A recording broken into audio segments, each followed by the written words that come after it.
Bisan pa man sa atong paningkamot nga mabalik sa normal nga sitwasyon ang Pilipinas apan di gyud kapugngan nga aduna gihapoy matakdan sa COVID-19 virus. Hangtod nining tuiga padayong ni Kuyanap ang maong virus hangtod nga nitumaw ang bag-ong variant nga gitawag og Omicron.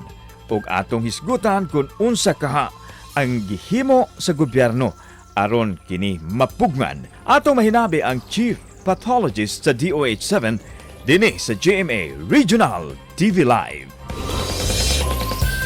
Gikan sa DOH-7 ug Visayas Vaccination Operation Center, mga kapuso, ang ilatig pamaba makauban ta karong buntaga Dr. Mary Jean Loreche. Good morning, Dr. Loreche. Welcome once more sa GMA Regional TV Live. Kumusta, doktora, ang status sa Central Visayas kabahin ining Omicron variant sa COVID-19? Good morning, Happy New Year. So far, we do not have any confirmed Omicron variant na local, meaning to say nga kani siya dinhi gyud sa ato ang nag-positive and then gipadala sa Genomic Center for sequencing. What we know is we have two Omicron variants from OFWs nga dinhi nitugpa sa atua sa MCIAA.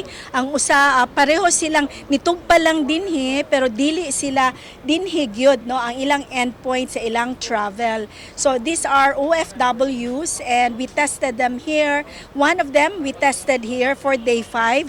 Turned out to be positive, finished quarantine, and then a transfer sa iyang LGU outside of Region 7. The other one, transit gihapon siya dinhi. We tested them twice upon arrival and katong yang subsequent testing turned out to be negative, and then nauli siya sa ilaha, tested for another time no and turned out to be positive and was sent to PGC and was Omicron positive. We know already, it was already announced from Iloilo siya no, and the other one is in Zamboanga. Pero again, for Zamboanga, all the quarantine protocols and schedules has been finished here. Kay positive man siya sa iyahang SARS-CoV-2 testing.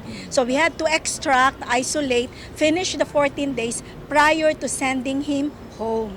Though nag-positive tuod kining mga individual, Doc, di ni sila taga diri, no? Yes, definitely. But as to the next question, if kani sila nakatakod na ba sa uban, that's something we need to check on because remember, our hotel quarantine facilities are kind also of strict with members who are quarantined like OFWs and ROFs. So hopefully the exposure to other people during the time that they were in quarantine was very minimal. Kumusta, doktora? Doon na ba mo'y gihimo nga contact tracing kamay niini? Definitely, even without yet a PGC result, once they turn to be positive upon arrival or day 5 or day 7, contact tracing will immediately commence. Pila sad sila ka-adlaw naka-isolate, Doc? Right now, we are still checking no, with how many individuals we have to do contact tracing.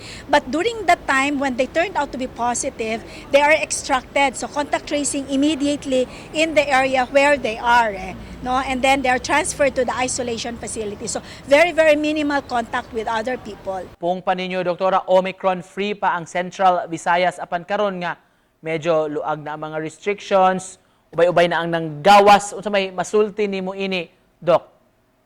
That's correct. When I say Omicron-free pa tayo, it's primarily because we have not received any confirmation from the Philippine Genomic Center of the samples that we sent to them for genomic sequencing. You recommend, Doc, stricter border control? Definitely. We have been doing that. We have done that previously, no? And then nag-lax tayo kasi maganda na yung mga cases natin. As a matter of fact, we have a series of meetings with our local chief executives. So we will be guiding them. We will be proposing, again, to, reactivate our border management control. Because what I noticed before the typhoon, no, na the establishments are not very strict in asking for the vaccination cards anymore. So maybe this is a wake-up call. Now we have to do that. Unsay characteristics, Doc, ni ining Omicron variant? Very good question. We are limited with data from abroad, especially from South Africa, from UK and the US, where Omicron variant is the lead variant now with their cases. No? So what is seen in their data are the following. Number one, that apparently mas highly transmissible si Omicron variant compared to Delta variant. Meaning to say, kay Delta variant, maka-infect siya 8 persons to 10 like chickenpox. But apparently, Omicron can infect 15 to 20 more. No? So one. Second, based on their data, that apparently most of these cases are minor or mild cases, especially if you are fully vaccinated and with booster shots. But you will be curious kasi their critical care utilization rate is high. Now, I can explain that by saying na even if mild lang manggod siya, if they will need hospitalization because they have, comorbidities, then they would be, flocking to the hospitals. And because of the huge number that turn out to be positive, then who would want to be admitted? Muna nga madala ang ilang healthcare nila. So, the way to go would be for us, to strengthen our testing capacity. Meaning to say, this is the time now that testing really will play a huge role.